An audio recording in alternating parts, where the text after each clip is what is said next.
Chennai metro rail முதல் 2 வழித்தடங்களில் தற்போது இயங்கி வருகிறது. பச்சை மற்றும் நீலம் ஆகிய 2 வழித்தடங்கள் இயங்கி வருகிறது.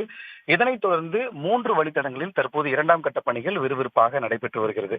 இதனை தொடர்ந்து மேற்கொள்ளப்பட உள்ள புதிய வழித்தடங்களும் சென்னையில் தொடர்ந்து அந்த மெட்ரோ ரயில் வழித்தடத்திற்கான ஆய்வுகளும் பணிகளும் நடைபெற்று வருகிறது. அதன் ஒரு பகுதியாக பூந்தமல்லி முதல் பரந்தூர் வரையிலான 52.94 கிலோமீட்டருக்கு இந்த மெட்ரோ ரயில் வழித்தடம் என்பது விரைவில் அமைய இருக்கிறது. அதற்கான பணிகள் என்பது தொடர்ந்து நடைபெற்று வருகிறது. இந்த 52.94 கிலோமீட்டர் தொலைவிற்காக முதற்கட்ட வழித்தடம், அதாவது பூந்தமல்லி முதல் சுங்கவார் சத்திரம் வரையில் 27.9 கிலோமீட்டருக்கு முதல் வழித்தடம் என்பது அமைய இருக்கிறது. முதற்கட்டமாக அமைக்கிறது. இதற்காக 8,779 கோடி ரூபாயும் இது சமீபத்தில் இதற்காக ஒதுக்கீடு செய்யப்பட்டு அரசாணை என்பது வெளியிடப்பட்டிருந்தது.